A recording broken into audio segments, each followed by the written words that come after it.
ठीक ना।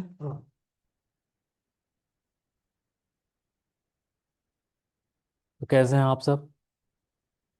हिंदी के लिए तैयार हैं? मतलब अगर हम मरीजों के बीच बैठ करके दवा बेचें तो बात समझ में आती है।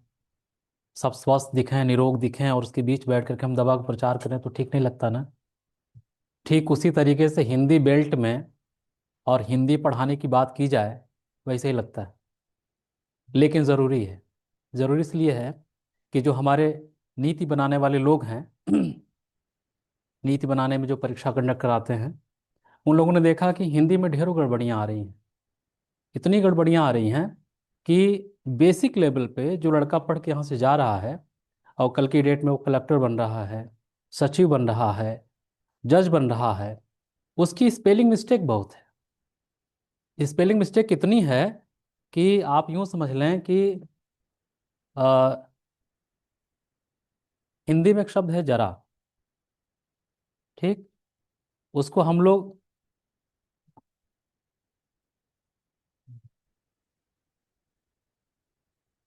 एक है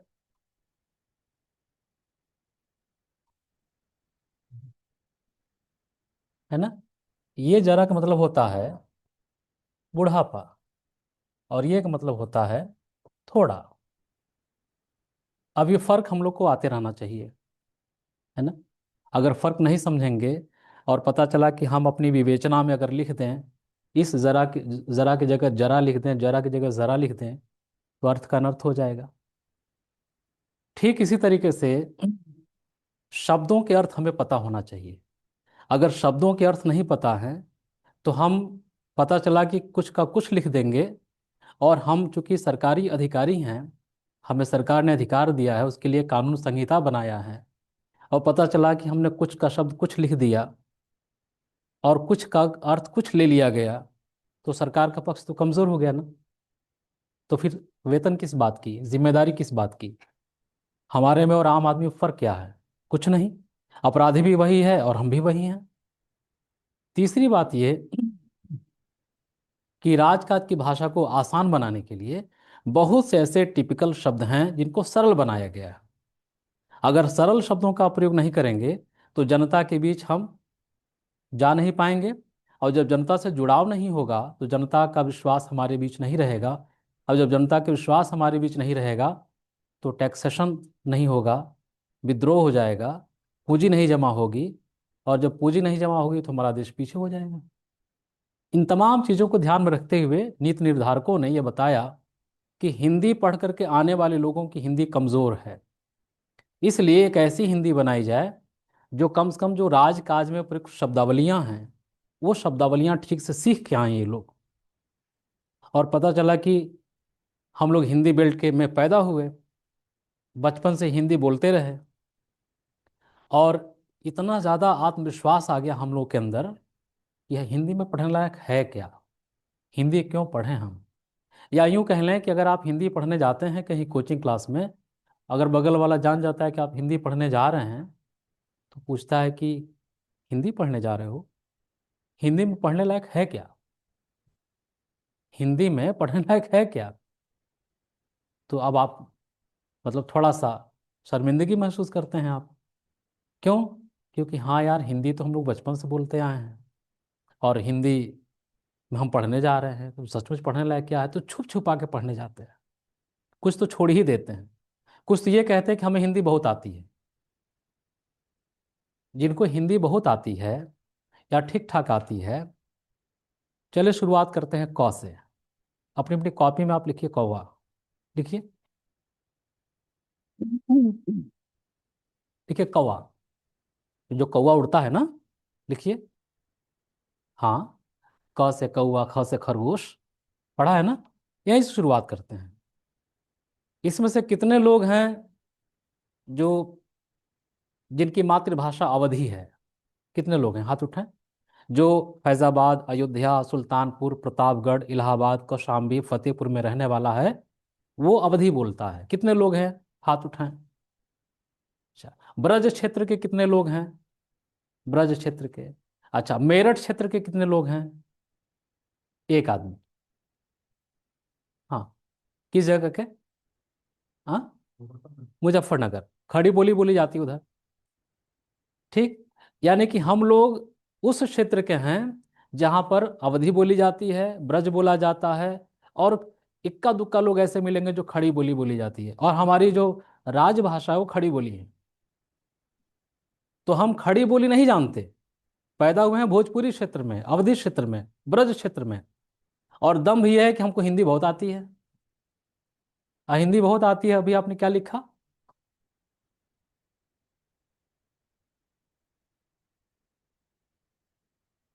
अब ये जो है, हाँ, अच्छा नेक्स्ट पेज आ गया। अगर आपने कौवा ऐसे लिखा है तो गलत है, अगर ऐसे लिखा है तो ये सही है। अब कितने लोग हैं जिन लोगों ने ऐसे लिखा, हाथ उठा दे। देखिए, अब इससे अंदाजा लग गया कि हमें बहुत कुछ सीखना है। ठीक ना? अच्छा, एक और लिखिए। साधारण सा शब्द दे रहे हैं आपको। लिखिए, ऋषि वाल्मीकि, नाम तो सुना ही होगा। ऋषि वाल्मीकि, ऋषि वाल्मीकि ने अहिल्या के माथे पर, अहिल्या के माथे पर कुमकुम लगाकर, कुमकुम लगाकर विदा किए।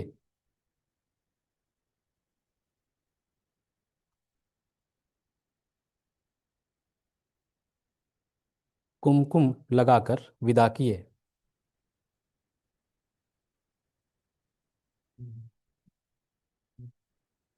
विदा किए। हो गया? हाँ। अब मैं लिख रहा हूं। ऋषि, मैच करिएगा। ऋषि वाल्मीकि ने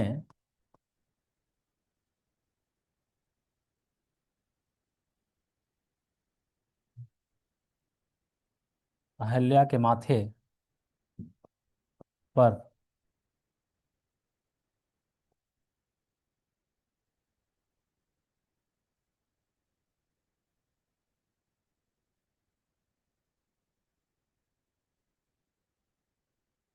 विदा किए लिखा था कि क्या लिखा था? अब इसमें देखें आप कि ये ध्यान देने की बात है, ये ध्यान देने की बात है, ये ध्यान देने की बात है। अगर आपने कुमकुम ऐसे लिखा होगा, कुम कुम, तो ये गलत लिखा है। अगर अहिल्या ऐसे लिखा है तो आपने गलत लिखा है। अगर वाल्मीकि ऐसे लिखा है तो भी गलत लिखा है। मैंने तीन शब्द हैं जिनको हम लोग चेक कर सकते हैं, तीनों में अगर एक भी गलत है तो गलत। बात समझ में आ रही है? दूसरी चीज, हमारे यहाँ एक शब्द है पर्यायवाची शब्द। एक ही शब्द के अनेक अनेक सिनोनिम्स होते हैं। हमें अपने विवेक से ये पता करना चाहिए कि किस शब्द का प्रयोग कहाँ करें। उदाहरण के तौर पर, अगर हम मेलोडियस सॉन्ग लिख रहे हों या कोई श्रृंगार वाली कविता लिख रहे हों, तो उसमें वीर रस वाले शब्द का प्रयोग नहीं करना चाहिए। और जब वीर रस की कविता लिख रहे हों तो श्रृंगारिक शब्द, कोमल शब्दों का प्रयोग नहीं करना चाहिए। आप युद्ध में जा रहे हो तो आप शेरवानी पहन के जाएंगे, और शादी में जा रहे हो तो कवच कुंडल धारण करके जाएंगे। हर चीज की एक तमीज होती है, एक अनुशासन होता है, उसका हमें प्रयोग करना है।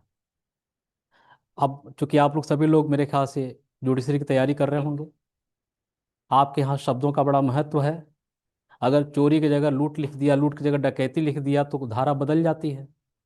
तो हमें पता होना चाहिए कि हमें लूट कहाँ लिखना है, डकैती कहाँ लिखनी है, और चोरी कहाँ लिखनी है। चोरी की सज़ा कुछ और है, डकैती की कुछ और है। अब आप कोई कह दे अरे यार सब एक के तो है, तो कानून एक के तो से नहीं चलेगा। कानून आपके लिखी हुई विवेचना से चलेगा, और जो धाराएं बनी हैं उससे चलेगा। और अगर आपकी विवेचना में शब्दों का चयन ठीक नहीं हुआ, तो या तो सरकार का पक्ष गलत होगा, या फिर किसी निर्दोष को सजा मिलेगी, नहीं मिलेगी। इसलिए हमें दो लेवल पे हिंदी की तैयारी करनी है। पहला लेवल, शुद्ध वर्तनी जिसको हम कहते हैं, स्पेलिंग मिस्टेक ना होना चाहिए। दूसरा, शुद्ध वाक्य होना चाहिए। ये दो चीजें बहुत जरूरी। इसी शुद्ध वर्तनी के लिए हमारे पास व्याकरण के नियम हैं, और शुद्ध वाक्य के लिए हमारे पास व्याकरण के प्रयोग हैं।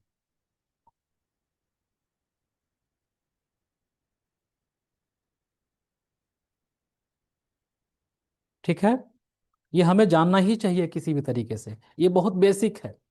ये कभी ना समझें कि जो एपीओ की हिंदी पढ़ाएगा हम उसी से हिंदी पढ़ेंगे। जो भी आपको व्याकरण पढ़ाता हुआ दिख जाए, जो भी अच्छा पढ़ाता हुआ दिख जाए, जिसकी बात समझ में आए, उससे जरूर पढ़िए। जब तक आपका सिंटेक्स ठीक नहीं होगा, आपके वाक्य संरचना ठीक नहीं होगी, तब तक आप विवेचना नहीं अच्छे से कर सकते हैं। और मान लीजिए आपके पास गवर्नमेंट की फाइल आ गई और 380 पेज की, और ऐसी 8-10 फाइलें आ गई, तो कितनी देर में ख़त्म कर पाएंगे आप? पढ़ना तो पड़ेगा ना। आप अपना नोट्स 60 पेज का नहीं पढ़ पाते हैं एक दिन में, मोबाइल के युग में, तो 380 पेज की रिपोर्ट कैसे पढ़ेंगे? इसके लिए आपको एक असिस्टेंट मिलेगा असिस्ट करने के लिए। असिस्टेंट की पूरी जिम्मेदारी होगी कि उसकी ब्रीफिंग करे, संक्षिप्तीकरण करे, संक्षिप्तीकरण के उसकी मूल सेंट्रल आइडिया आपको दे। आप सेंट्रल आइडिया पढ़ेंगे, पेचीदा केस होगा तो फाइल पढ़ेंगे, और नहीं अगर पेचीदा होगा तो उसकी ब्रीफिंग से ही आप अपना निर्णय लिख सकते हैं। तो वो हो सकता है कि असिस्टेंट पहले आप ही हों, उसके बाद जाकर के आप सीनियर बनेंगे। तो असिस्टेंसी कैसे कर पाएंगे अगर आप ये सब नहीं जानते रहेंगे? तो उसके लिए आपको संक्षिप्तीकरण आना चाहिए। और संक्षिप्तीकरण कैसे आएगा? संक्षेपण से, सार लेखन से, सारांश लेखन से। और इसकी प्रैक्टिस कराई जाती है आपको कुछ अनुच्छेद दे करके, जिसको हम लोग गद्यांश कहते हैं। गद्यांश दे करके इसकी प्रैक्टिस कराई जाती है, जो हम लोग करेंगे। पहली बात हमेशा ध्यान रखिए, शुद्ध वर्तनी बहुत जरूरी है। ये कभी मत सोचिएगा कि हम इतने बड़े हो गए हैं तो हम क्यों बेसिक लेवल की किताब पढ़ें। पढ़ना पड़ेगा। शुद्ध वाक्य बनाना बहुत जरूरी है। अगर शुद्ध वाक्य नहीं बनाएंगे, जैसे हम नखास कोने से आ रहे थे तो लिखा था वहाँ हॉस्पिटल के बोर्ड पर कि अ, यह सरकारी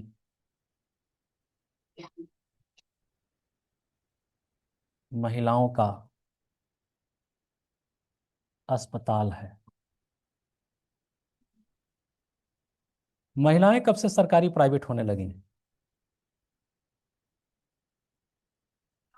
अस्पताल सरकारी प्राइवेट होता है, महिलाएं कहाँ सरकारी प्राइवेट होती हैं? अखबार लिखता है कि अ, बस और टेम्पो के भिड़ंत में 1 दर्जन लोग घायल। दर्जन आदमी का पैमाना नहीं होता, केले का होता है, कागज का होता है, आदमी का नहीं होता। 6 लोग घायल, 4 लोग घायल, 12 लोग घायल, आप ऐसे लिखेंगे। एक शब्द आता है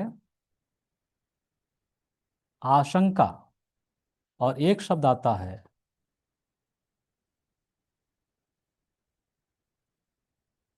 एक शब्द है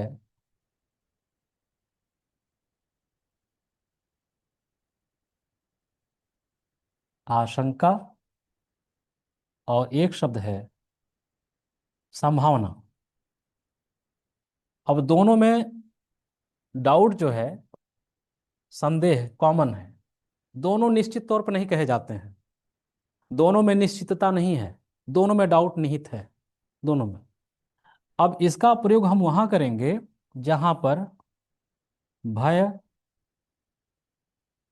या दुख के साथ संदेह हो, और इसका प्रयोग हम वहां करेंगे जहां पर खुशी, इसको हर्ष कहते हैं, के साथ संदेह हो। जैसे आप परीक्षा में फेल होने वाले हैं, पेपर अच्छा नहीं गया, तो फेल होने की आशंका है कि फेल होने की संभावना है परीक्षा में। अनुत्तीर्ण होने की आशंका है, परीक्षा में उत्तीर्ण होने की संभावना है, दीवार की गिरने की आशंका है, तूफान आने की आशंका है, पेड़ गिरने की आशंका है, घर बनने की, सड़क बनने की। और टेलीविजन में बोलते हैं कि मछुआरों को चेता दिया गया है कि गहरे समुद्र में न जाएं, तूफान आने की संभावना है। शब्द से कितना हेरफेर हो जाता है, सोचें। अगर शब्दों का सही ज्ञान न हो, क्योंकि आप बड़े जिम्मेदार आदमी हैं, अगर आप लोगों से कानून की धाराओं में शब्दों का सही चयन नहीं होगा तो पूरी विवेचना गलत हो जाएगी। उदाहरण के तौर पर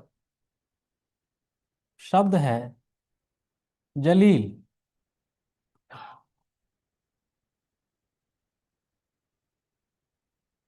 जलील, अगर रोमन में हम लिखें तो जलील, इसका मन होता है महान, ग्रेट। इसी से जलाल बना है, रौद्र रूप। ये है बेइज्जत।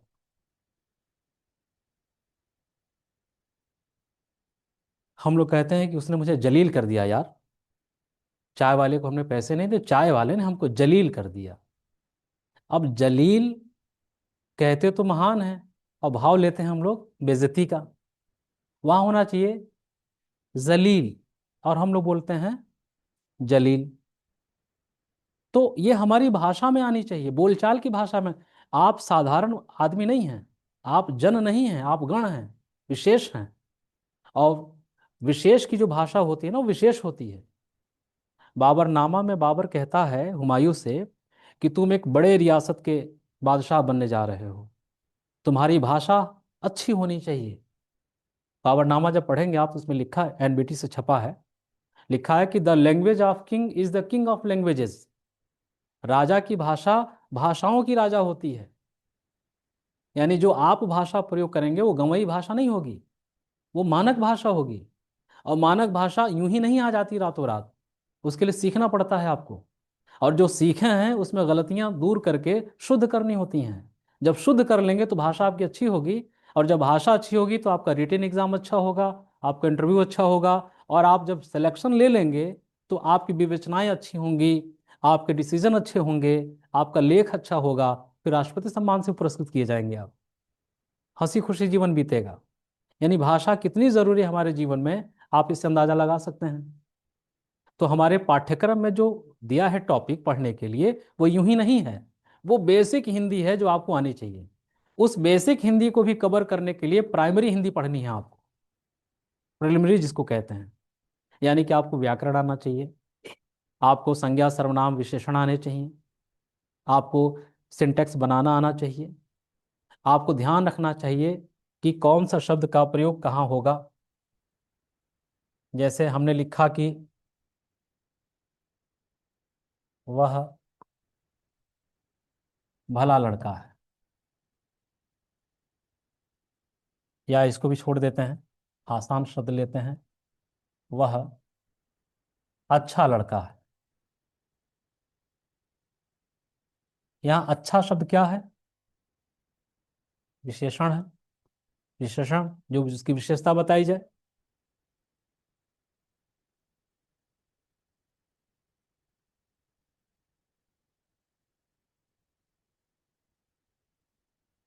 यहाँ अच्छा क्या है?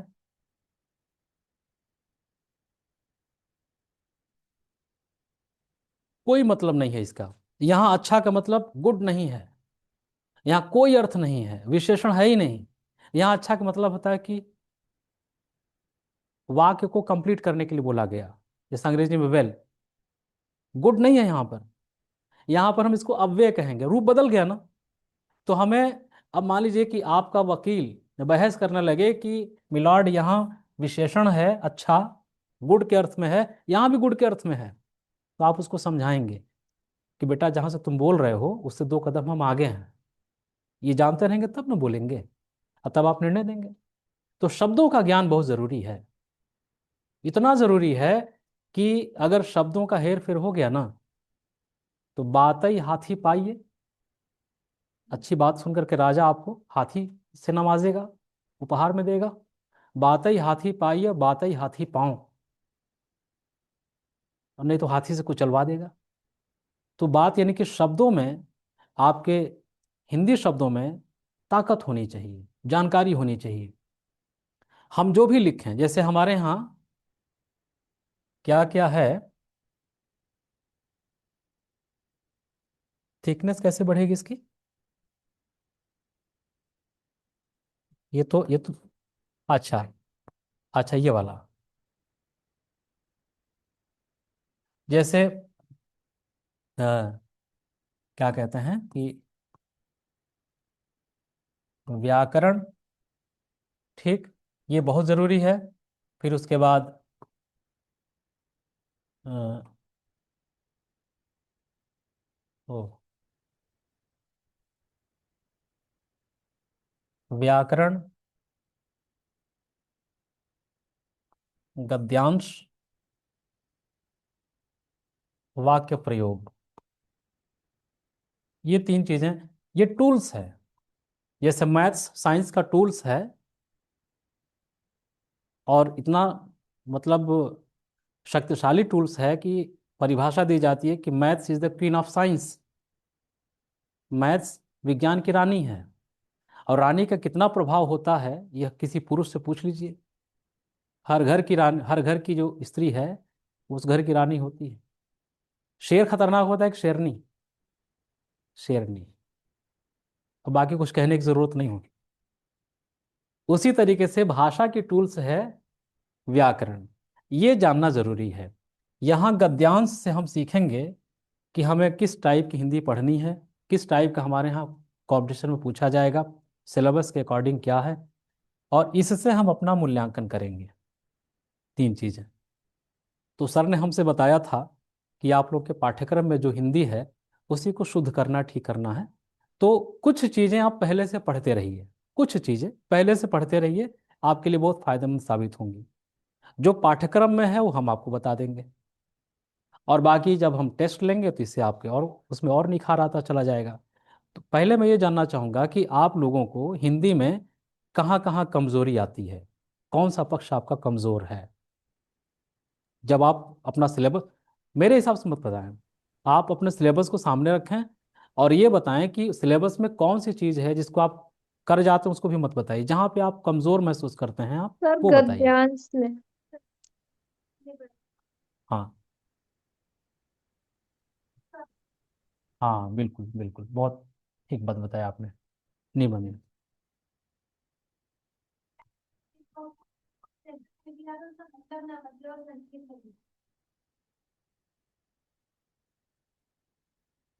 और अ, सर सारांश अ, लेखन में प्रॉब्लम आती है।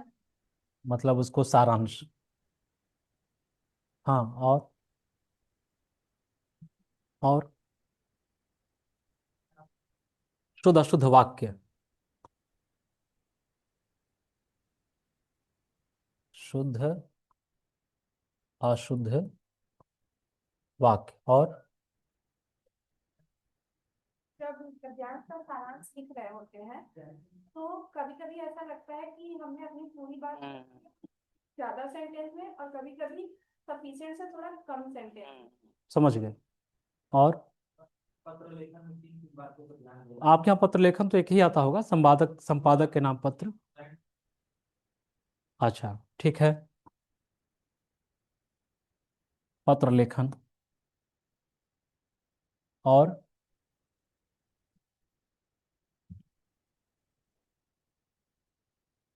प्रयोग। हाँ, संक्षेप में कैसे लिखे, हाँ, ठीक है। अब आप देखें, ये जो हम लोगों ने बात की निबंध में, मैं एक परिचयात्मक जानकारी दे रहा हूँ। सर से बात करूंगा, ये सब बड़ी बड़ी बीमारियां हैं। ये केवल एक सेमिनार कोर्स या एक दिन के कोर्स से नहीं खत्म होने वाली हैं। ये वो बीमारियां हैं जो हमारे अंदर घर कर गई हैं। हम चाहते तो हैं कि दूर हो जाए, लेकिन हम प्रयास नहीं करते हैं कि दूर हों। चाहते हैं कि दूर हो जाए, लेकिन नहीं चाहते कि दूर हो जाए। क्यों नहीं चाहते? क्योंकि कॉन्फिडेंस नहीं हमारे अंदर। पूरी दुनिया में जो भी चीज़ें हो रही हैं सब कॉन्फिडेंस हो रही हैं। अगर कॉन्फिडेंस आपके अंदर है तो आप उफनती नदी में कूद जाएंगे।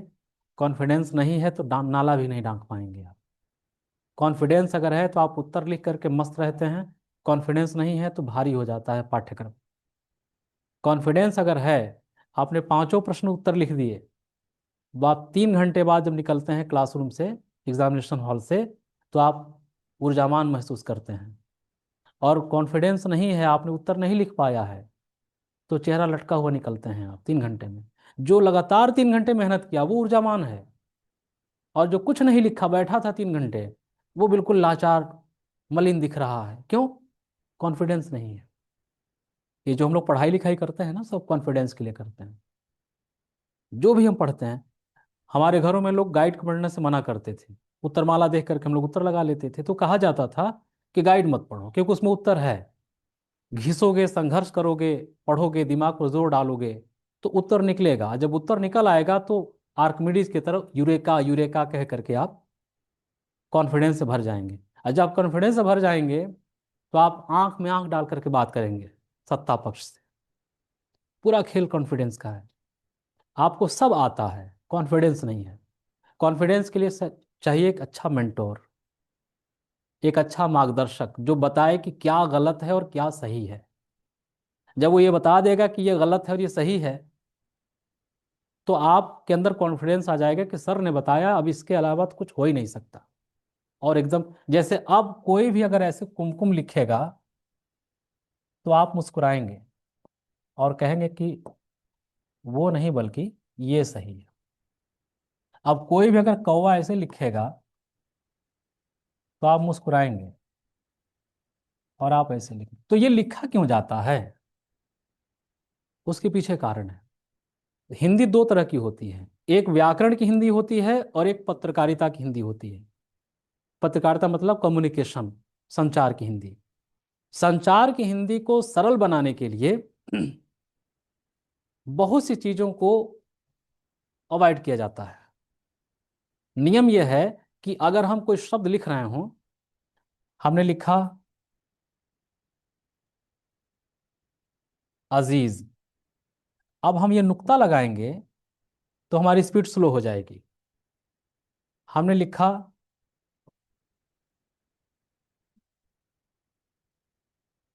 इजाजत, अब ये नुक्ता लगाएंगे तो हमारी स्पीड स्लो हो जाएगी।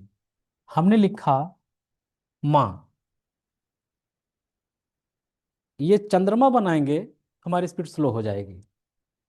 लिखा जाता है नई दिल्ली, और एक नई ऐसे लिखी जाती है। दिल्ली हमारे देश की राजधानी है, हर कागज में आप दिल्ली पाएंगे। इसको जब टाइप करेंगे आप, तो एक बार न का बटन दबाएंगे, एक बार ई का बटन दबाएंगे। कितने बटन दबाया? दो। इसको जब लिखेंगे तो एक बार न का बटन दबाएंगे, एक बार य का दबाएंगे, एक बार ई का दबाएंगे। कितनी बार बटन दबाया? अगर आपको एक फाइल में 100 बार दिल्ली लिखना हो तो ऐसे कितनी बार बटन दबाएंगे? 200 बार। और इसको लिखने के लिए 100 टाइम आपने ज्यादा दबाया ना।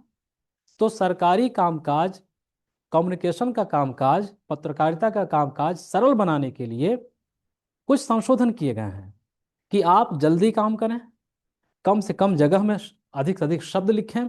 इसके लिए कुछ नियम बनाए गए हैं। उन्हीं नियमों का पालन हम लोग को करना है नौकरी के बाद। लेकिन नौकरी के पहले हमें व्याकरण वाली हिंदी सीखनी है ताकि हम पास हो सकें। जब नौकरी मिल जाए तब हम ऐसी माँ की जगह ये माँ लिखेंगे, हम इस अजीज की जगह बिना नुक्ते का अजीज लिखेंगे। लेकिन जब तक नौकरी नहीं पाए तब तक ये चेक किया जाएगा कि हमें अजीज और अजीज का फर्क मालूम है कि नहीं है। अगर आप फर्क नहीं महसूस करेंगे, अजीज माने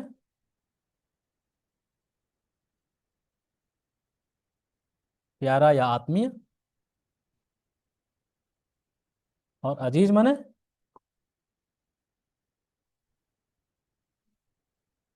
ये हमने लिखा, और ये जब हम जेड से लिखेंगे तो प्यारा होगा, आत्मीय। हम कहें कि ये मेरे बड़े अजीज मित्र हैं, सोचो, ये मेरे बड़े अजीज मित्र हैं, बोलते ही हम लोग हैं। तो हमने अगर जो जानकार है वो क्या सोचेगा कि आपने क्या से क्या कर दिया। हम्म? और पढ़े लिखे आदमी अगर ये गलती करे, पढ़ा लिखा आदमी गलती करे, तो उससे तो फिर अक्षम्य है ना। जो संविधान नहीं जानता है, कानून का उल्लंघन हो गया, क्षम्य है एक हद तक। लेकिन जो कानून का ज्ञाता हो और उससे कानून का उल्लंघन हो जाए तो वह अक्षम्य है। इसलिए हम लोग को सीखना है। तो पहली बात हमें ये जानना है कि निबंध जो है क्या। निबंध का इतिहास बहुत रोचक है। और निबंध जो है, जब ये फ्रांस से पैदा होता है, फ्रेंच रेवोल्यूशन तो पढ़ा होगा, फ्रांस की क्रांति। आपको पता होगा कि एक जमाने में यूरोप जो है चर्च से गवर्न होता था। चर्च से गवर्न होता था यूरोप। चर्च यानी कि बाइबल की जो नियम थे वो लागू होते थे। और बाइबल के नियमों के बहाने जो पादरी थे ना, कुछ अपना नियम बना लिए थे और कहते थे सब बाइबल में है। अब बाइबल कोई पढ़ता नहीं था। यानी कि पंडित पुरोहितों का, जो यूरोप के पंडित पुरोहित थे, उनका वर्चस्व था। वो जो कहते थे वही होता था। और वो साक्ष्य देते थे बाइबल से, बाइबल में जो है वही सही है। और पूरा का पूरा यूरोप जो है वो चर्च की तरफ टकटकी लगाए देखता था, और कि जो वहां से कानून होगा, ये सही है ये गलत है, वो पादरी तय करते थे। पादरियों ने तरह तरह की प्रथाएं बनाई। पादरी ने प्रथा बनाई कि गांव में अगर कोई शादी होगी तो सबसे पहले वो पादरी के घर आएगी। पादरी उसे 3 दिन तक शुद्ध करेगा। फिर चौथे दिन उसके घर के लोग जाएंगे चौथी पर, तो लेकर के जाएंगे और उत्सव मनाया जाएगा। मतलब ये शुद्धिकरण की प्रक्रिया चर्च से आई। जमींदारी प्रथा चर्च से आई। चर्च ने बताया कि जनता को कैसे कंट्रोल किया जाए। तो कहा कि जो शासक है उसको ईश्वर की छाया बना दो। जब ईश्वर की छाया है भूमि पर, पृथ्वी पर, और ये बताया जाएगा लोगों से, तो राजा को भी ईश्वर जैसा व्यवहार करेंगे और उसके कंट्रोल में रहेंगे। उन्होंने स्त्रियों को लेकर ढेर सारी प्रथाएं बनाई। जब कुछ लोग यूरोप के, कुछ ऐसे रिवोल्यूशनरी लोग थे जिन्होंने सोशल लाइफ में बदलाव लाना सोचा, तो जब वो लोग टकराए तो उनको जिंदा जला दिया गया, फांसी दे दी गई। कॉपरनिकस, गैलीलियो, सोक्रेटिस, प्लेटो, अरस्तु, ऐसे अनेक लोग थे। गैलीलियो ने कहा था कि पृथ्वी सूर्य का चक्कर लगाती है, और बाइबल में था कि सूर्य पृथ्वी का चक्कर लगाता है। गैलीलियो ने कहा कि मैं, अच्छा, गैलीलियो उस जमाने का बड़ा दार्शनिक विद्वान आदमी था, और विद्वानों का आदर सब लोग करते थे, इसलिए कि वो अकेले होते थे। लिखने पढ़ने वाले लोग बहुत कम होते थे, अशिक्षित लोग ज़्यादा होते थे, और जो राजे महाराजे थे उनको युद्ध से ही फुर्सत नहीं मिलती थी। तो गैलीलियो ने अपने रिसर्च से पता किया कि पृथ्वी सूर्य का चक्कर लगाती है, और यह बात बाइबल के खिलाफ। जब ये बात प्रचारित की गई तो पुरोहितों को बुरा लगा, ये बात बुरी लगी। और पुरोहितों ने राजा से शिकायत की कि तुम्हारे ही राज्य में ऐसी बातें हो रही हैं, धर्म के विरुद्ध बात की जा रही है। और अ, ऐसे लोग, विधर्मी लोग जिंदा हैं, इसे सजा मिलनी चाहिए। गैलीलियो को बुलाया गया। गैलीलियो दरबार में आए, उन्होंने अपना पक्ष रखा। पुरोहितों ने कहा कि बाइबिल इसके खिलाफ बोलती है। गैलीलियो ने कहा कि हम बाइबिल की बात नहीं जानते, हम नक्षत्र की बात बताते हैं। पुरोहितों ने कहा कि तुम बाइबल के खिलाफ बोल रहे हो, और बाइबल के खिलाफ मतलब राष्ट्र के खिलाफ, राष्ट्र के खिलाफ मतलब राष्ट्रद्रोह, और राष्ट्रद्रोह की एक ही सजा है, सजाए मौत। राजा ने कहा कि नहीं, धैर्य रखो। पुरोहितों से कहा धैर्य रखो, गैलीलियो विद्वान आदमी है, इससे हम बात करते हैं। गैलीलियो से राजा ने बात की और कहा कि 1 हफ्ते का टाइम दे रहे हैं, विचार करो, नहीं तो सजा दे दी जाएगी। 1 हफ्ते तक गैलीलियो जेल में रहे। 1 हफ्ते के बाद हुआ कि हम अपनी बात पर कायम हैं, पृथ्वी सूर्य का चक्कर लगाती है। राजा ने पुरोहितों के दबाव में ऑर्डर लिख दिया, सजाए मौत। हुआ कि अगले हफ्ते इनको फांसी दी जाएगी। जिस जेल में बंद थे उस जेल का जेलर भोजन लेके जाता था, अक्सर बातचीत करते थे। जेलर पहले से भी जानता था, और वो जानता था कि ये ठीक है, सही है, काबिल आदमी है, कुछ न कुछ सोच के ही बोल रहा होगा। उसने एक दिन कहा गैलीलियो से कि बात मान लो, मर जाओगे, तुम्हारी पूरी पीएचडी धरी की धरी रह जाएगी, मान लो। उसने कहा कि नहीं, सत्य के लिए जान भी देना पड़े तो मैं दे दूंगा। फांसी के एक दिन पहले जेलर फिर उससे बात करता और कहता है कि सुनो, जिंदा रहोगे तब न पता चलेगा कि सत्य क्या है और झूठ क्या है। ये बातें अपने विद्यार्थियों में बताओगे, अपने शिष्यों को सिखाओगे, वो तुम्हारे विचारों का प्रचार प्रसार करेंगे। यूं ही मर जाओगे, तुम्हारी परंपरा ही खत्म हो जाएगी। विचार करो, मैं तुम्हारे साथ हूँ, राजा से मैं बात करूंगा, माफी तुम्हारी हो जाएगी। जब दूसरे दिन जब जल्लाद आए उसको लेके जाने के लिए, जेलर भी आया। जेलर से उसने कहा कि मैंने विचार कर लिया है। जेलर खुश हो गया, राजा के पास लेके गया। राजा ने बात सुनी, उसे फांसी के तख्ते तक लेके जाया गया। पुरोहितों का पूरा जत्था खड़ा था कि आज एक विधर्मी को फांसी होगी जो धर्म के खिलाफ बोलता है। फांसी के तख्ते पर लेके जाया गया। राजा ने पूछा कि गैलीलियो, क्या कहना चाहते हो, अभी भी अपनी बात पर अडिग हो कि माफी चाहते हो? तो राजा से गैलीलियो ने कहा कि मुझसे गलती हुई, मैं माफी चाहता हूँ। तालियां बजने लगी, लेकिन पुरोहितों की तरफ से आवाज है कि फांसी देनी चाहिए, फांसी देनी चाहिए। आज इसने आवाज उठाई है, कल कोई और आवाज उठाएगा। राजा ने डांटा, कहा कि विद्वान आदमी है, विद्वानों की कमी है राज्य में, अगर इसने अपनी गलती मान ली तो माफ करना चाहिए। उसको माफी दे दी गई। जब गैलीलियो उतरा फांसी की दार से, पुरोहितों की लाइन जहां थी उधर से बढ़ता चला। बड़े बड़े आसन लगाए जाते थे उनके लिए, जैसे आजकल के हमारे यहाँ कथावाचक महाराज लोगों को लगाया जाता है। पुरोहितों की लाइनों की तरफ गया। महान पुरोहित जो था, बड़ा पुरोहित, उसकी तरफ खड़ा होकर कहा कि सच तो तुमको तो पता ही होगा, और आज नहीं तो कल हम साबित करके दिखाएंगे। सोचिए वो दिन और आज का दिन, पूरा का पूरा भूगोल, पृथ्वी सूर्य के चारों तरफ घूम रही है, मौसम इसीलिए बदलते हैं, ऋतुएं इसीलिए होती हैं, चल रहा है। सूरज भी अपनी सेंटर पर नाच रहा है, पृथ्वी उसके चारों तरफ चक्कर लगा रही। ये बात उस समय नहीं माना गया था, लेकिन आज फांसी पे हो चढ़ जाता तो ऐसी बहुत सी चीजें थी। तो हमारे फ्रांस के या यूरोप के बहुत से ऐसे रिफॉर्मर्स थे जिन्होंने उस समय की प्रथाओं के खिलाफ बोलना शुरू किया। तो बोलने में जनता ही उनके सामने आती थी। जो पूंजीपति लोग थे वो तो अपने घरों में थे, अपनी महलों में थे। तो उन लोगों ने लिखना शुरू किया, क्योंकि वो पत्र पत्रिकाएं पढ़ा करते थे, दस्तावेज पढ़ा करते थे।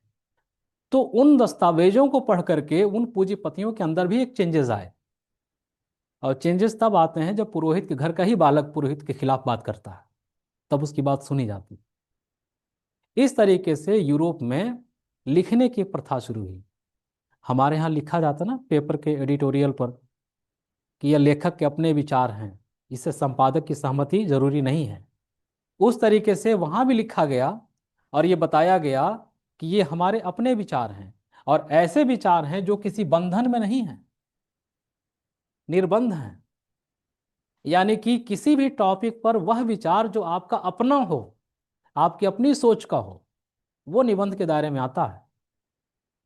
यानी कि निबंध अगर देखा जाए, निबंध की जब बात करेंगे तो इसकी सबसे बड़ी विशेषता है आत्माभिव्यक्ति, आपकी अपनी अभिव्यक्ति। ठीक ना? जो बाथरूम में आप गाना गाते हैं वो आप अपनी आवाज में गाते हैं, अपने भाव से गाते हैं। कोई दूसरा सुन ले, हो सकता है बेहोश हो जाए सुन के, लेकिन आपको वही अच्छा लगता है गुनगुनाना।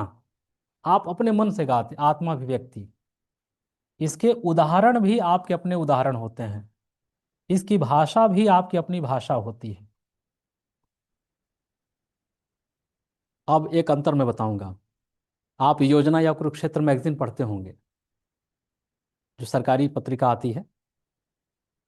मान लीजिए कि जीएसटी पर कोई लेख आया, उसमें जीएसटी पर आपने पढ़ा निबंध की तैयारी के लिए, तो उसमें टेक्निकल आंकड़ों के साथ पूरा जीएसटी समझाया गया है। और गांव में आपके हरखू चाचा पूछ ले कि बेटवा तुम इलाहाबाद पढ़ते हो, ये जीएसटी क्या है, थोड़ा हमको समझाओ। तो अब हरखू काका को तो ये पता नहीं है ना जीएसटी का जो टर्मिनोलॉजी है। तो आप कहेंगे कि काका ये एक ठो ऐसा टैक्स बना है, सरकार ने बनाया है, अब आप उनको अपनी भाषा में समझाएंगे। तो जो पत्रिका की भाषा है वो लेख है, और जो हरखू काका को आप समझाएंगे वो निबंध है। यानी निबंध आपकी अपनी आत्मा की अभिव्यक्ति है, अपनी भाषा में है, और इसके उदाहरण आपके अपने हैं। मतलब ये कि भारतीय अर्थव्यवस्था में पशुधन का कितना योगदान है, ये पूरा को पूरा एक आंकड़ा, एक लेख आ जाएगा। और जब उसी पशुधन पर, जब गाय को आप लेते हैं, कि गाय पर जब आप कुछ लिखते हैं तो सोच सोच के लिखते हैं कि गाय हमारी माता है, गाय के 4 पैर होते हैं, एक लंबी पूंछ होती है, गाय दूध देती है, दूध को पी करके हम बलवान बनते हैं, सोच सोच के लिखते हैं ना, उससे संबंधित चीजें। मतलब यह है कि निबंध का जो भी टॉपिक आपको दिया जाए, उस टॉपिक का मूल तो रहेगा वही जो सरकारी आंकड़ा है, लेकिन उसे आप अपनी अभिव्यक्ति देंगे, अपनी भाषा में देंगे, अपने उदाहरण के साथ देंगे। ये तो बात हो गई बेसिक। अब इसमें कितने शब्दों में निबंध आता है आपके यहाँ? 1000 शब्द में निबंध आता है। अब यहाँ पर पढ़े लिखों का अब काम है। पढ़े लिखों का मतलब मैनेजमेंट, प्रबंधन और डिसिप्लिन, अनुशासन। अगर आपके अंदर ज्ञान बहुत है और सही शब्द सीमा में नहीं आप पिरो पाए, या सही टाइम प्रबंधन नहीं किया आपने, तो कोई मतलब नहीं है। अब आप देखेंगे कि आपकी जो कॉपी मिलेगी उसमें एक पेज में हम कितनी लाइनें लिख ले रहे हैं। तो आपकी जो कॉपी मिलती है उसमें 7 से 8 शब्द लिखते हैं एक लाइन में। 1 2 3 4 5 6 7 8, 1 2 3 4 5 6 7 8। तो अगर हम 10 लाइनें लिख दें तो कितने शब्द हो गए? 80। ये माना जाता है, अच्छा सबसे माना जाता है कि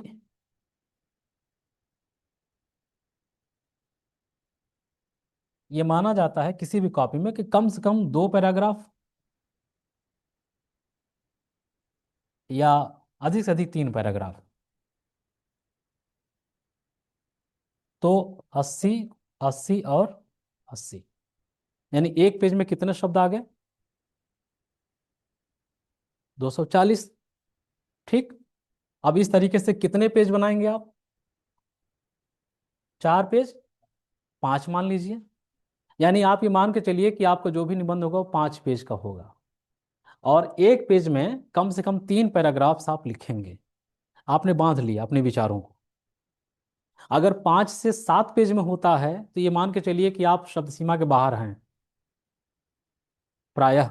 अगर इससे ज़्यादा होता है तो ज़्यादा लिखने में समय भी आपको ज़्यादा लगेगा, समय की कमी हो जाएगी। तो ये मैनेजमेंट आपको करना पड़ेगा। तो इसके लिए सबसे ज़रूरी बात यह है कि पहले आप निबंध पे होमवर्क कर लें, निबंध लिख लें, सर से चेक करा लें, और जितनी शब्द सीमा है उससे कम में ही निबंध लिख करके रख लें। सर जब ओके कर दें उसी को रट लें। नौकरी के लिए रटना ज़रूरी है, नौकरी के लिए रटना बहुत ज़रूरी है। अगर आप चाहेंगे कि हम पढ़ लिए हैं और वहाँ जाके लिख आएंगे, तो वहाँ जो पढ़े हैं वो भी विचार आएगा और उस दिन का भी विचार आने लगेगा। और जब आप लिखना शुरू करेंगे तो हनुमान जी की पूंछ की तरह कोई और छोर नहीं है उसका, लिखते चले जाएंगे, लिखते चले जाएंगे। पहला प्रश्न लिखेंगे, पहले प्रश्न का उत्तर 50 मिनट में, और 5वें प्रश्न का उत्तर लिखेंगे 5 मिनट में। और पहले से अगर आप बनाए रहेंगे, लिखे रहेंगे, याद किए रहेंगे, तो टाइम टू टाइम आप लिखते चले जाएंगे और सभी प्रश्नों पर बराबर समय देंगे और आप अच्छा नंबर पाएंगे। तो निबंध के लिए हम गेस कर देंगे कौन कौन सा निबंध होगा। निबंध लिखवा देंगे आपको, 3 4 निबंध लिखवा देंगे, बाकी आपसे प्रैक्टिस करवाएंगे, और वही निबंध रट लीजिए और जा करके आप लिख करके चले आइए, नौकरी आपको मिल जाएगी। बाकी निबंध को कोई कहे कि हम इतने सीमा में लिख दें तो वो एक तरीके से अत्याचार है। अनंत विचार हो सकते हैं उस पर आपके, लेकिन हम लोग को नौकरी के लिए पढ़ना है तो शब्द सीमा में तो करना ही पड़ेगा, टाइम मैनेजमेंट बनाना ही पड़ेगा। इसलिए हमें चाहिए कि निबंध को पहले इस पर होमवर्क कर लें, जो उसकी ज़रूरी चीज़ें। निबंध में निष्कर्ष नहीं लिखा जाता, निबंध में उपसंहार लिखा जाता है। निष्कर्ष में उपर्युक्त आंकड़ों के हिसाब से कंक्लूजन दिया जाता है। और निबंध में जो बातें कही गई हैं वो तो कही जाती हैं, निबंध के उपसंहार में अंत में हम आशापरक विचार रखते हुए समाप्त करते हैं।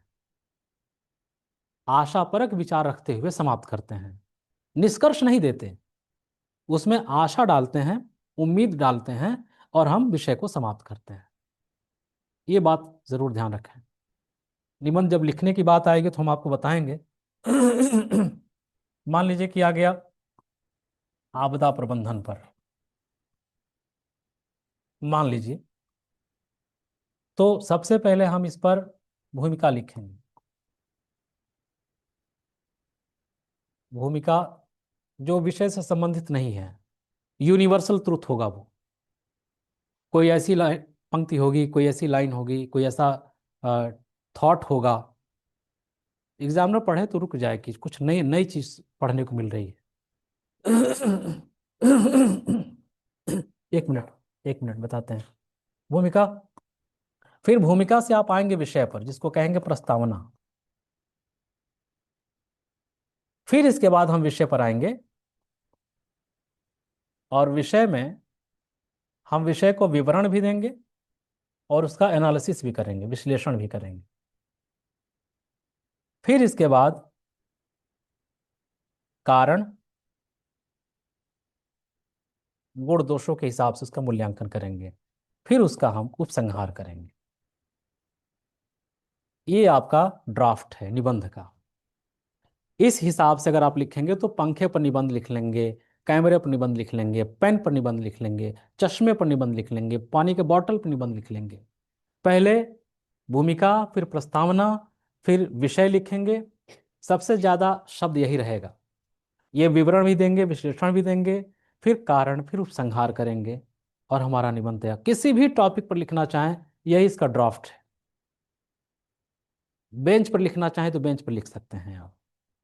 अब किसी विषय को लेकर के कैसे लिखना है ये आपको प्रैक्टिस करानी पड़ेगी। हाँ, कोई सवाल इधर से? हाँ हाँ हाँ हाँ हाँ। हम्म हम्म। बिल्कुल नहीं, बिल्कुल नहीं। पहले घर में, मुझे याद है कि हमारे घर में जाड़ा शुरू होते ही खादी का पूरा थान आ जाता था कपड़े का। अब घर में 10-12 बच्चे हैं, पिताजी का, चाचा जी के, सबके, तो एक ही मेल के कपड़े सबको सिलाए जाते थे। बड़े हुए तो अलग अलग हो गया। अब तो खैर बच्चे ही चुनते हैं। तो बचपन की बातें अलग हैं, हाई स्कूल इंटर की बातें अलग हैं, वो इमेच्योर बातें होती हैं। अब आपको केवल गद्यांश में लिखना होगा, पैराग्राफ बदल बदल के लिखना होगा, हेडिंग नहीं। लेकिन दो बातें ध्यान रखनी होंगी। एग्जामिनर आप ही की तरह बहुत बिजी है, वो भी सबसे बिजी तो स्टूडेंट होता है। वो कहता है कि सर बिल्कुल टाइम नहीं है, कैसे हम कंप्लीट करें? ऐसा करिए कि 2 महीने में ख़त्म हो जाए, ऐसी बात पढ़ाइए। एग्जामिनर सरकारी तनख्वाह पा रहा है, वो सब करेगा, बस वही नहीं करेगा जो करना चाहिए। कॉपी का बंडल उठाएगा और 2 मिनट में, 3 मिनट में कॉपी आपकी जांच देगा। जिसको लिखने में आप 3 घंटे लगाए हैं, वो 2 से 3 मिनट में जांच देगा। हम सच्चाई जानते हैं कि कैसे कॉपी जांची जाती है। लोक सेवा आयोग में कुछ अनुशासन नहीं होता, तो वहाँ भी कॉपियाँ जो हैं, ऐसे ही लोग जांच के भाग जाते। मात्र 25 कॉपी ही जांचने को मिलती है लोक सेवा आयोग में। 25 कॉपी आप दिन भर में जांचिए, वन टाइम 25 कॉपी मिलेगी। एक दिन में मात्र 25 कॉपी। आपकी जांचने के बाद नंबर नहीं चढ़ाना है, नंबर दूसरे कागज पर चढ़ा जाएगा, फिर दूसरे को दिया जाएगा, वो भी नंबर देगा दूसरे कागज पर, मूल कॉपी पर नंबर नहीं देगा। फिर दोनों लोगों के दिए गए नंबर को मैच कराया जाएगा कि मतलब आपने मेहनत की है, ठेकेदार हम हैं, तो हम कितनी मजदूरी दे रहे हैं, वो कितनी मजदूरी दे रहा है, काम के हिसाब से। दोनों में समानता है तब तो ठीक है मूल्यांकन। और दोनों में ज़्यादा फर्क आया तो इन जो अ, वो मूल्य जो परीक्षक है उसको बदल दिया जाता है। तो वहाँ तो 4 स्टेप मार्किंग है, 4 जगहों से कॉपी चेक की जाए, ठीक है। बाकी BA MA में कॉपियाँ तो कैसे जांची जाती हैं वो हमको पता है। यहाँ तो कुछ नियम बना दिया गया है जिससे वो मजबूर हैं वो लोग, गलती नहीं कर पाते, फिर भी वहाँ ढेरों गुंजाइश है बदमाशी करने के, बहुत। जो अपने हिंदी बेल्ट के लोग हैं वो न्याय कर रहे हैं। न्याय इसलिए कर रहे हैं कि एक मैं ईमानदारी से बताऊं कि हिंदी बेल्ट की कॉपियां वहाँ 25 कॉपियों में से 4 या 5 कॉपी पहुंच रही है। सबसे ज़्यादा इंग्लिश बेल्ट की कॉपियां हैं। और हिंदी बेल्ट का जो स्टडी मटेरियल है वो गोबर है। या तो पढ़ाने वालों ने ठीक नहीं पढ़ाया है, या लड़कों ने सही स्टडी मटेरियल नहीं चुना है। और इंग्लिश मीडियम की जो कॉपियां हैं बहुत अच्छी कॉपियां आ रही हैं। मैं अभी रिसेंटली बात बता रहा हूँ, पीसेस की जो कॉपी चेक हुई है। तो थोड़ा सा सुधार करना पड़ेगा आप लोगों को। पहले तो आप पहुंच नहीं रहे हैं, और जो पहुंचे हैं वो बहुत कम नंबर पाते हैं वहां पर। तो बदलिए। जब तक आप नहीं बदलेंगे, अच्छा मेंटोर नहीं ढूंढेंगे, अच्छा स्टडी मटेरियल नहीं ढूंढेंगे, तो आप लीड नहीं कर पाएंगे। वो 1000 1500 में कोई एक दो निकल जाता है, उसी को लेकर के हम लोग सपने सजा लेते हैं। तो बदलना पड़ेगा। तो आप में मैच्योरिटी आनी चाहिए। दो बातें करनी है आपको। जो भी अच्छी लाइनें आए निबंध में उनको हाईलाइट करिए, अंडरलाइन करिए। लाइनों को अंडरलाइन करिए।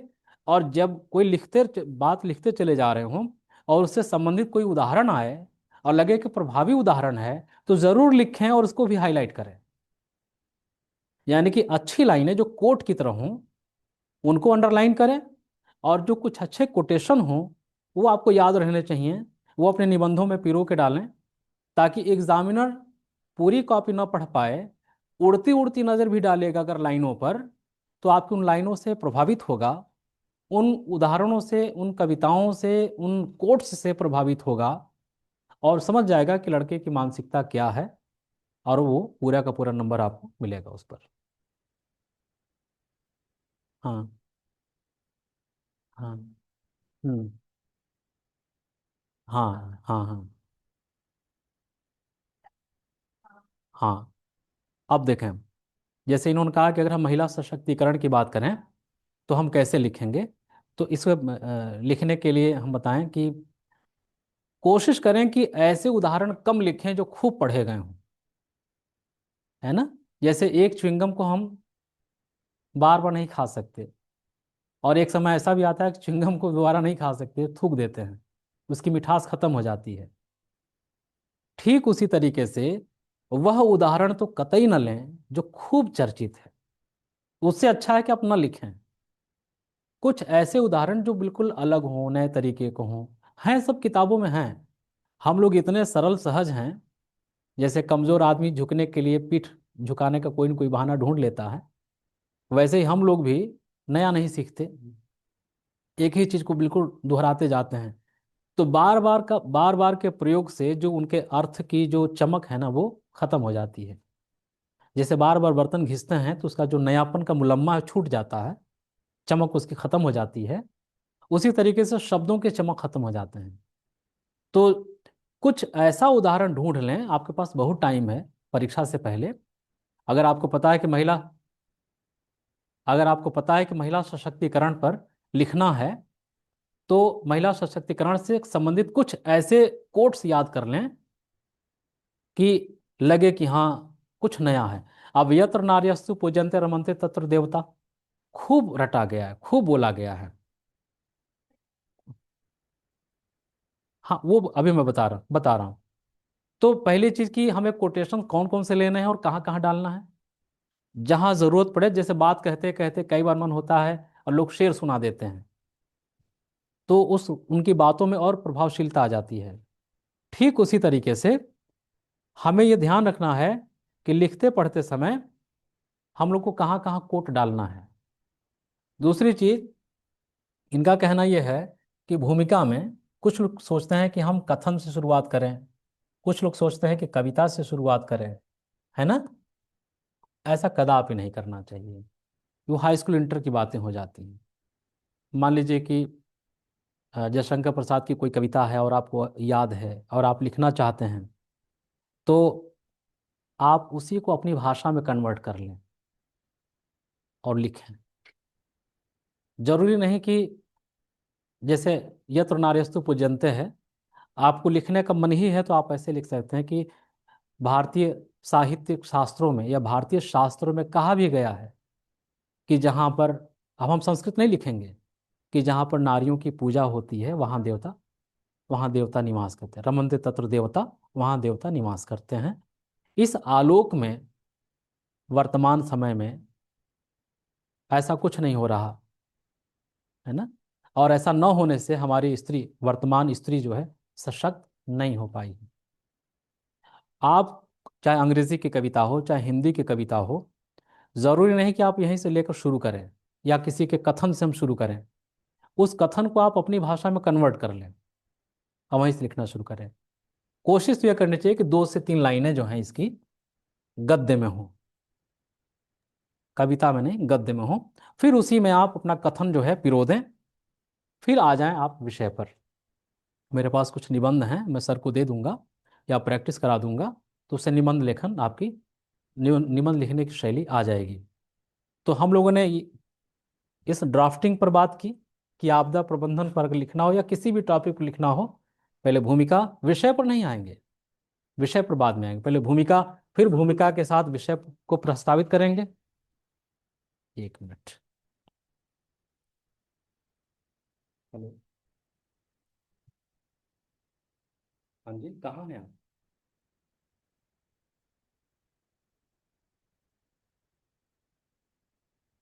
अच्छा, तो हमें मैं बाहर हूँ, मुझे आने में कम से कम 15-20 मिनट लगेंगे। आप अपना नंबर दे दो तो मैं बात कर लूँगा आपसे। हाँ, 1 मिनट।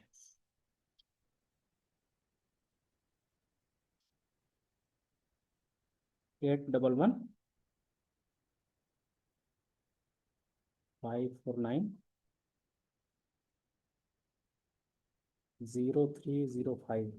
मैं रिपीट कर रहा हूँ, 8115490305। मैं आपको 15 मिनट बाद फ़ोन करूँगा, ठीक है? ठीक, थैंक यू।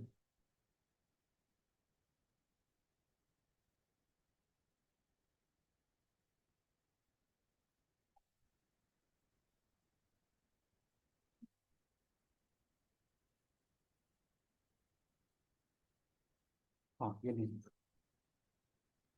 तो हम निबंध की बात बता रहे थे। निबंध को सबसे पहले ड्राफ्ट करेंगे, गद्यांश में लिखेंगे। गद्यांशों में जो महत्वपूर्ण लाइनें होंगी उनको अंडरलाइन करेंगे, कविताएं होंगी उनको भी अंडरलाइन करेंगे, किसी विद्वान का कथन होगा उसको भी अंडरलाइन करेंगे, भूमिका लिखेंगे, प्रस्तावित करेंगे विषय को, उपसंहार लिखेंगे, आपका निबंध तैयार।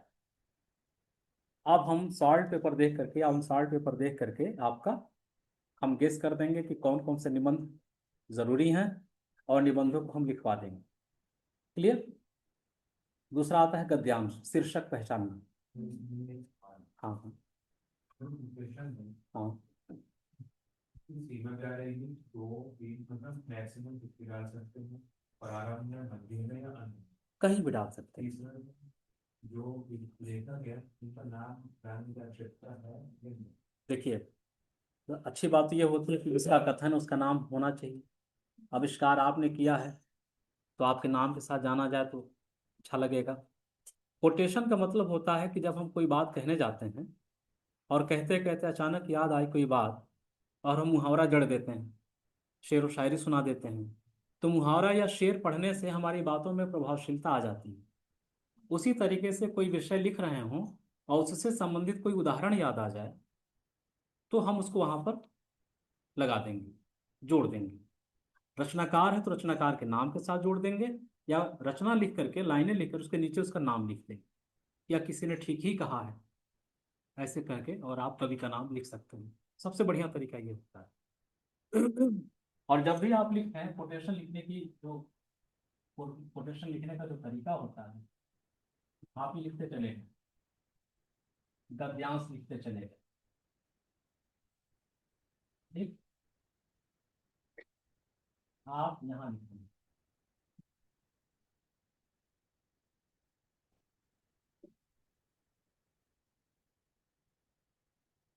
फिर आप जब सेकेंड पैराग्राफ शुरू करेंगे, यहाँ से शुरू करिए।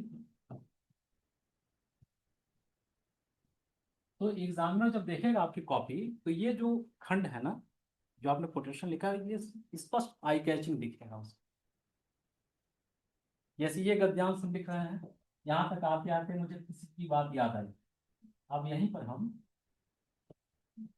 यहाँ नहीं बढ़ेंगे, यहीं से हम 2 लाइन, फिर तीसरी लाइन हम यहाँ बढ़ेंगे।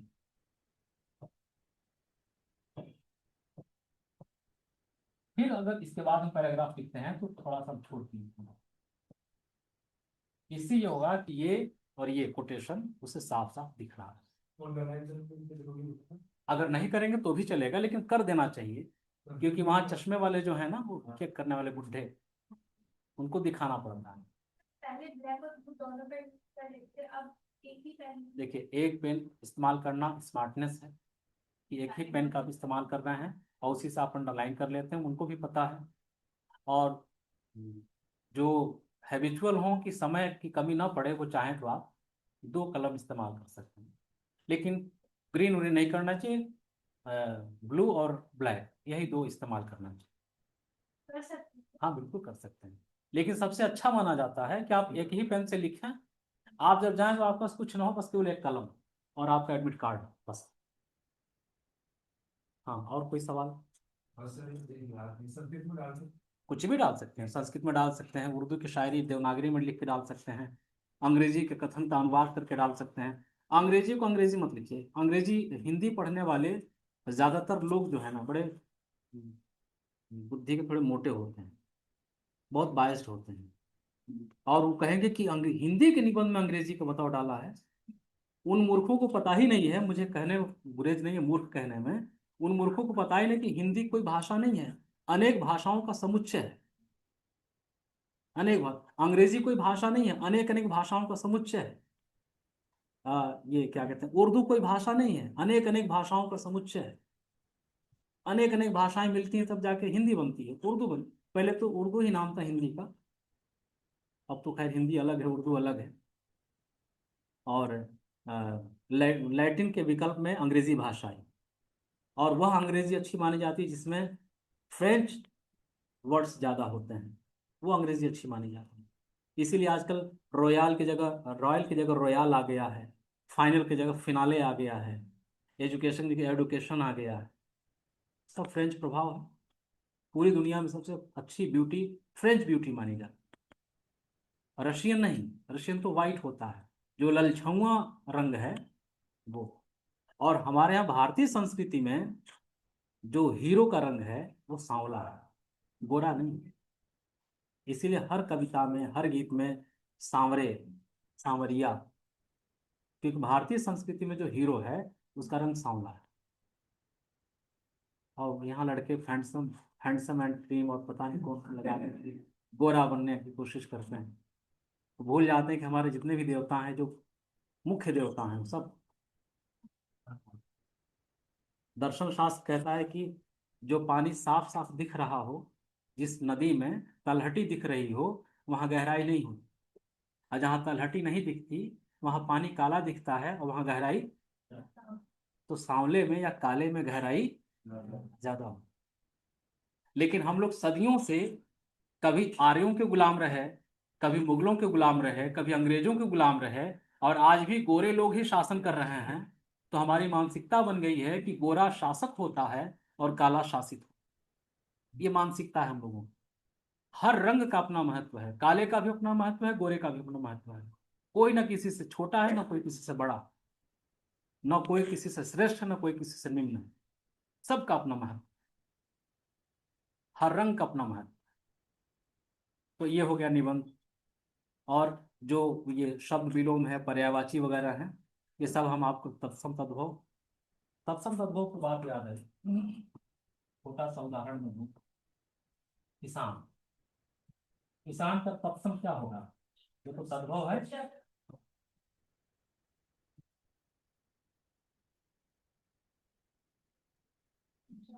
हम जानते हैं कि जो ऊपर नहीं खिसक सकता क्या? अच्छा कोई बात नहीं। हम जानते हैं कि कोई भी शब्द बिगड़ते बिगड़ते धर्म है, धर्म हुआ, धाम हुआ। तो ये हो गया आपका तत्सम, ये हो गया आपका तद्भव। तो हर तद्भव का एक तत्सम रूप होता है ना। तो यही बिगड़ते बिगड़ते बिगड़ते बिगड़ते तद्भव बनता है। तो ये इनमें से कौन सा शब्द बिगड़ा होगा, बिगड़ते बिगड़ते किसान बना होगा? नीचे वाला क्री का की हुआ होगा, शा का सा हुआ होगा, ड़ का न हुआ होगा, किसान। ये नहीं, हम लोग को यही पढ़ाया गया। अगर हम हलवाई की दुकान से लड्डू खरीद के घर ले जाएं तो घर जाते जाते लुढ़कते टूटते गुलाब जामुन हो जाएगा, लड्डू गुलाब जामुन हो जाएगा, लड्डू ही रहेगा ना, वो चाहे टूट जाए, चूरा हो जाए, बूंदी हो जाए, रहेगा तो लड्डू ही। उसी तरीके से यही शब्द बिगड़ते बिगड़ते किसान बनेगा, ये नहीं बनेगा। जैसे हमने लिखा है यहां पर बैल, बैल का अब आपको तत्सम बनाना है।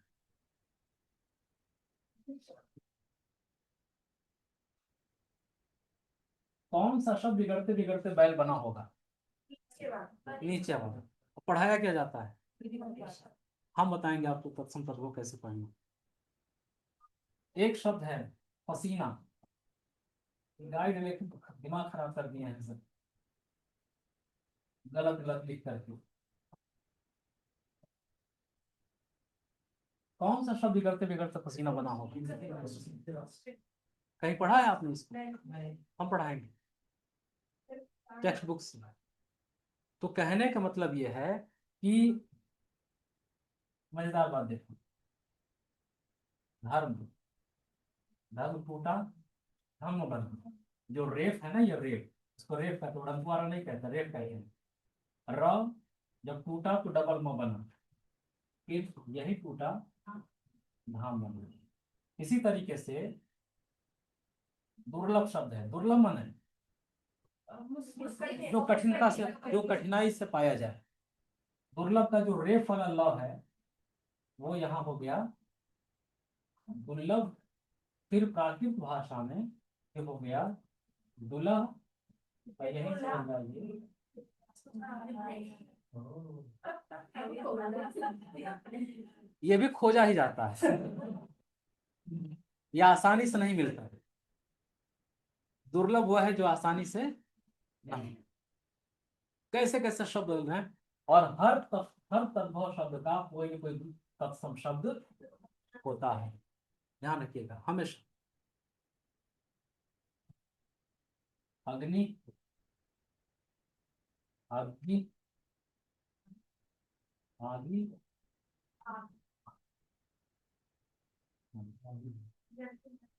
तो ये भी हम लोग बात करेंगे इस टॉपिक पर भी, ज्यादा नहीं, ये 15-20 मिनट का चैप्टर होगा। और बाकी जो मेरे पास संग्रह है हम आपको दे देंगे।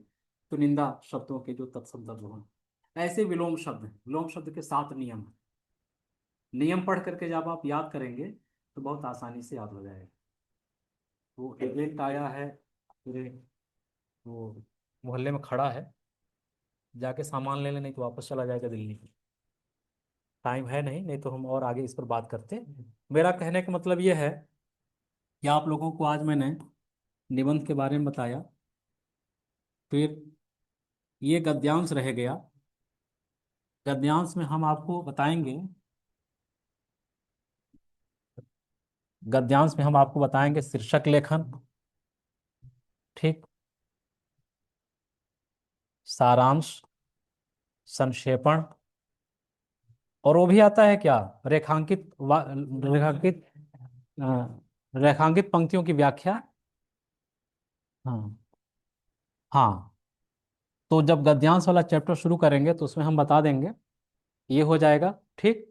इसके बाद क्या था, हाँ, शुद्ध शब्द और शुद्ध वाक्य,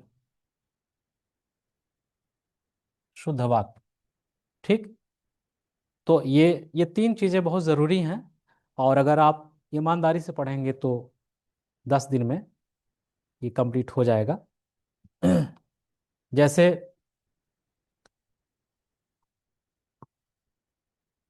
छात्रों ने अध्यापक से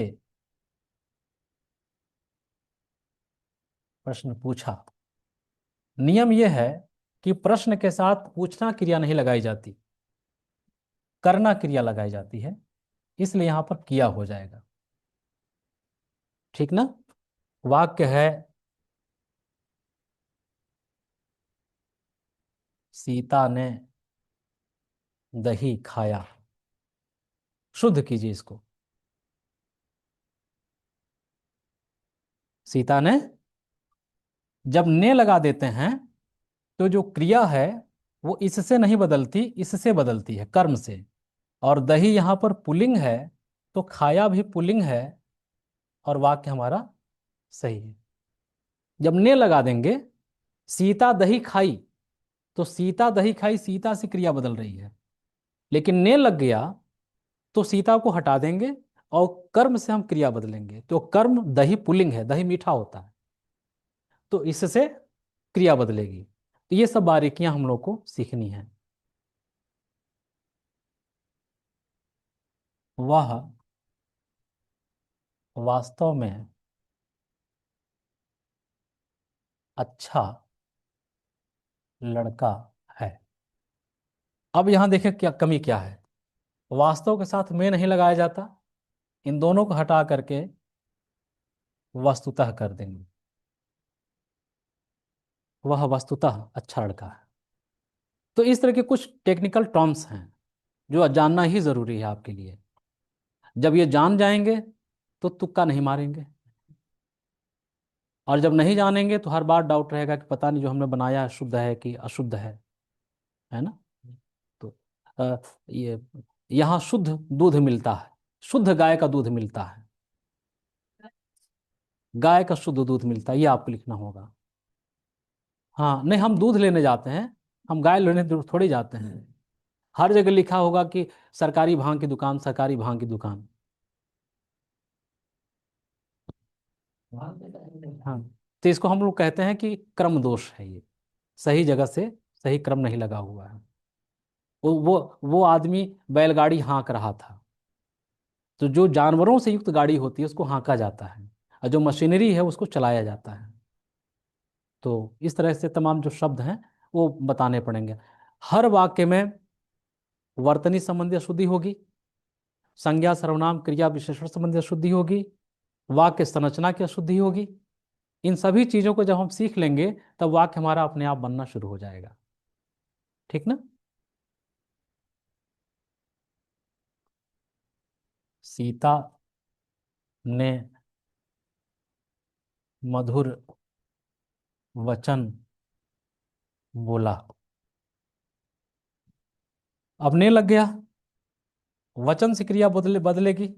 वचन पुल्लिंग होता है, यहां भी पुल्लिंग है, वाक्य शुद्ध है। प्रथम दृष्टया गलत दिख रहा है कि सीता है तो बोली होना चाहिए, लेकिन यहां पर वाक्य हमारा एकदम शुद्ध है। कई बार अटपटा लगेगा, लेकिन वाक्य हमारा शुद्ध रहेगा। महापुरुष कोई मरता है तो हम लोग दुख प्रकट करते हैं, खेद नहीं प्रकट करते। महापुरुषों के मरने को निधन लिखा जाता है, मृत्यु नहीं लिखी जाती। ये सब टेक्निकल टर्म्स हैं। जो जो चैप्टर शुरू करेंगे हर चैप्टर के टेक्निकल टर्म्स को हम आपको बताएंगे। बहुत जरूरी है। हाँ, नहीं, बोले बहुवचन हो जाता है। हाँ, असीता सिंगुलर नंबर है। पहले तो नियम जानना पड़ेगा, और नियमों में हम वो उदाहरण लिखाएंगे जिससे पता चलेगा कि ये तो आपको याद ही करना है, रटना ही है। जब उतना याद कर लेंगे, 10-12 नियम है, उसके बाद जो भी शब्द आप बोलेंगे वो शब्द आपका बिल्कुल सही निकलेगा। ठीक ना? तो कुछ कमियां हमने पहचान ली, और सर से मैं बात कर लूँगा, और फिर आप लोग भी जो संभावना समझें आप सर से बात कर लीजिएगा कि क्या आपको चाहिए, क्या नहीं चाहिए, क्या मैं दे सकता हूँ। आप जो ज़रूरी चीज़ उसको ले लीजिए, जो लगता है कि मुझसे लेना चाहिए आप ले लीजिए, और हम भी सर को बताएंगे, हम तो दोनों फीडबैक देंगे कि हम क्या दे सकते हैं और आप क्या ले सकते हैं। फिर जैसा भी होगा सर से बात होगी, फिर क्लास आपका शुरू होगा। निबंध आपका करवा देंगे, गद्यांश करवा देंगे। शीर्षक पहचानना बहुत आसान है। शीर्षक आपके गद्यांश में ही होता है, या तो शुरू की 3 लाइनों में या तो लास्ट की 3 लाइनों में।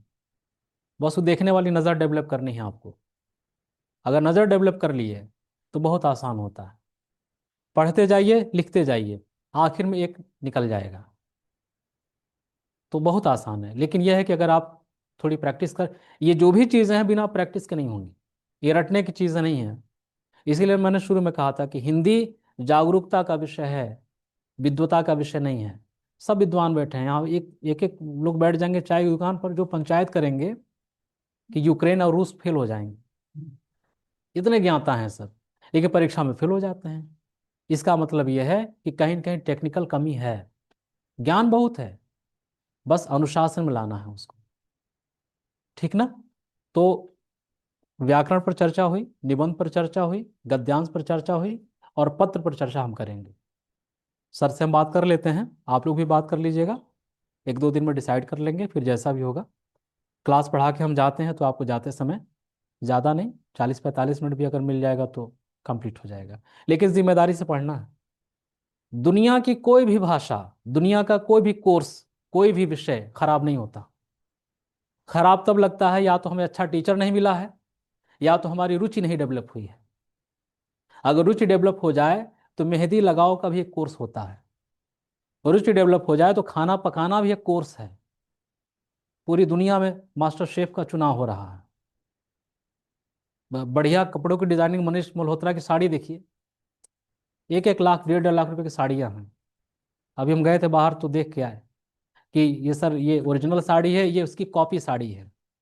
कॉपी साड़ी भी उसकी 78,000 रुपये की थी, सोचिए। और आज की लड़कियां तो दीवानी हैं, लहंगा चाहिए तो 50,000 के ऊपर चाहिए, और साड़ी चाहिए विदाई वाली तो मतलब 1 लाख की होनी चाहिए, चाहे जिसकी हो, लेकिन 1 लाख से ऊपर। आप उनको कपड़े दिखाइए, मैं सबकी बात नहीं कर रहा हूँ, बहुसंख्यक समाज की बात कर रहा हूँ, जो पढ़ लिख करके प्रबुद्ध वर्ग में आ गए, उनकी बात नहीं करता, उनके लिए सब धान 22 पसेरी। लेकिन ज़्यादातर एक मिजाज ये है, 2 साड़ियाँ दिखाइए, रेट मत बताइए आप, तो हो सकता है कि सस्ती साड़ी का चुनाव हो जाए। रेट बता देंगे तो हमेशा वो महंगी साड़ी ही लेंगे। मानसिकता क्यों? पुरुषसत्तात्मक समाज द्वारा हमेशा से उनको ठगा गया है, इसलिए वो उनकी मान, जैसे हम लोग मान लेते हैं ना कि गोरा है तो शासक होगा, बदला नहीं ले रही हैं, अपना हक ले रही हैं। तो कहने का मतलब ये है कहने का मतलब ये है कि हमारी भाषा पैदा होती है हमारी आत्मा से, हमारी भाषा पैदा होती है आत्मा से, और आत्मा में ही संस्कार है। तो कैसे हम किसी को कब कौन सा शब्द देकर संबोधित करते हैं, ये हमारी आत्मा तय करती है, हमारा समाज तय करता है। दुनिया की किसी भी भाषा में औरत शब्द का अर्थ कमजोर होता है।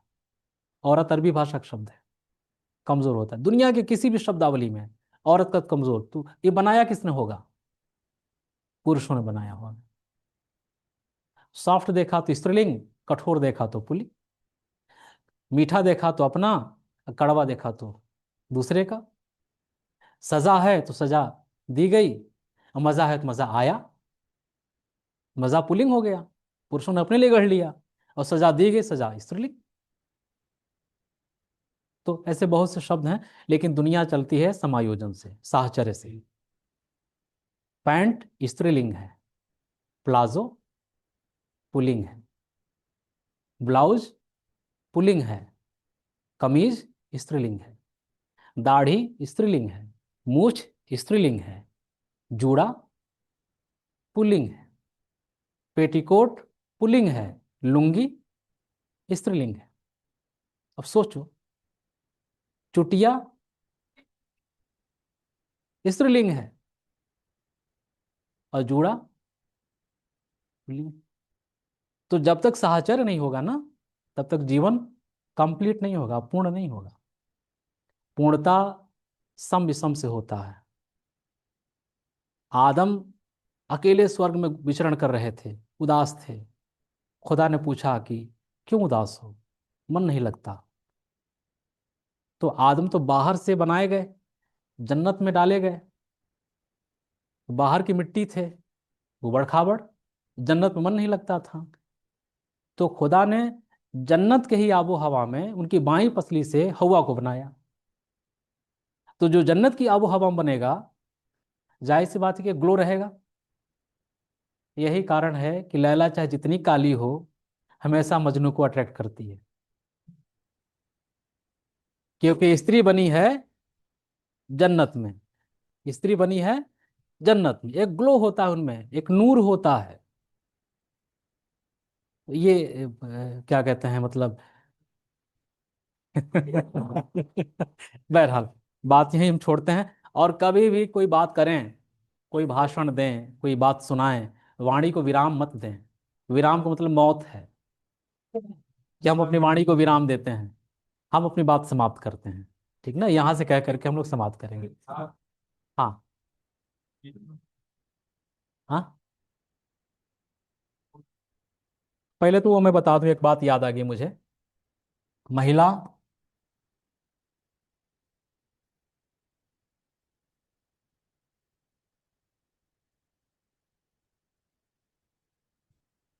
अब देखो, दोनों उत्तर आएगा, कोई कहेगा ऊपर, कोई कहेगा नीचे। जहां भी करण लगेगा, जिस भी शब्द में हम करण जोड़ेंगे, उस शब्द के छोटी को बड़ी ही कर देंगे और शब्द बना देंगे।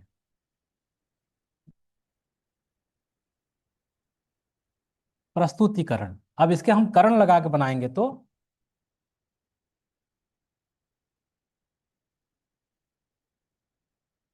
नियम आ गया। अब कोई भी शब्द आपका गलत नहीं होगा। किसी भी शब्द में अगर हम करण लगाएंगे तो बड़ी की मात्रा, जो छोटी की मात्रा होगी उसको बड़ी लगा बना करके जोड़ देंगे, शब्द अपने आप हमारा ठीक हो जाएगा। क्लियर हो गया। ऐसे ही शुद्ध अशुद्ध शब्दों में ढेर सारे शब्द बताएंगे आपको। जिस भी वाक्य में करण लगा होगा, उस वाक्य में क्रिया करना नहीं लगेगी, स्पष्टीकरण करना चाहिए। गलत, स्पष्ट करना है, या स्पष्टीकरण होना है, या स्पष्टीकरण है। करण है तो करना नहीं होगा, करना है तो करण नहीं होगा, दोनों एक साथ नहीं आएंगे। दोनों का मतलब ही एक ही है। हाँ, हाँ करिए हो सकता है। अच्छा, करिए में ये कब होगा और ये कब होगा, ये भी मायने रखता है, ये भी आपको बताएंगे शुद्ध अशुद्ध शब्द में। बस आज की कक्षा इतनी ही। ये क्लोज कैसे करते हैं सर? अच्छा ठीक है। संस्कृत के वर्ड होते हैं। ना ना ना, दुनिया की किसी भी भाषा का मूल शब्द तत्सम शब्द है, और जब वो देश काल वातावरण समाज समुदाय के हिसाब से वो बदलता है तो वो तद्भव हो जाता है। जैसे संस्कृत में अग्नि है, उसका तद्भव आग। अंग्रेजी में लैंटर्न है, उसका तद्भव लालटेन। उर्दू में अ, उम्र है, उसका तद्भव उमर। यानी कि दुनिया की किसी भी भाषा का मूल शब्द तत्सम होता है और उसका बदला हुआ रूप तद्भव होता है।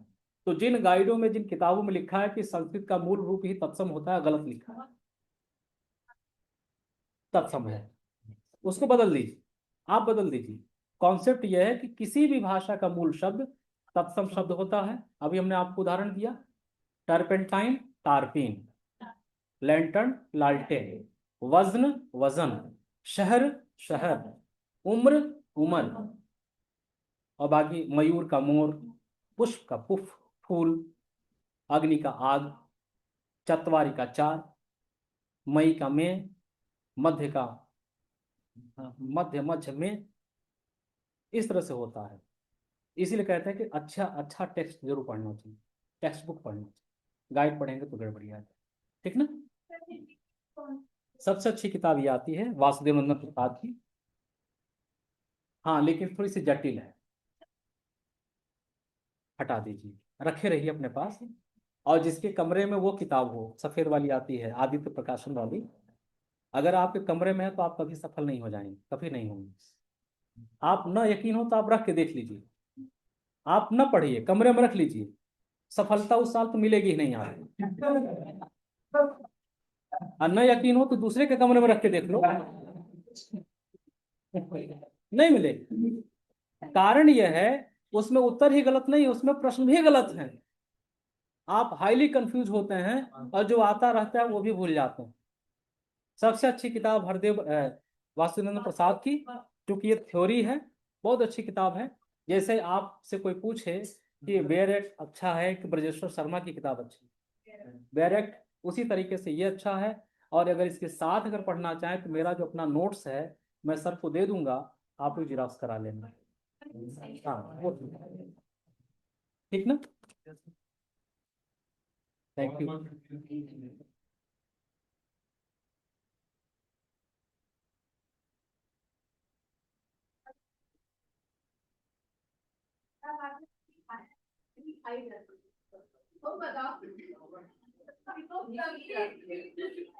नहीं नहीं देखिए आंसर बहुत बढ़िया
क्या बोल रहे हैं?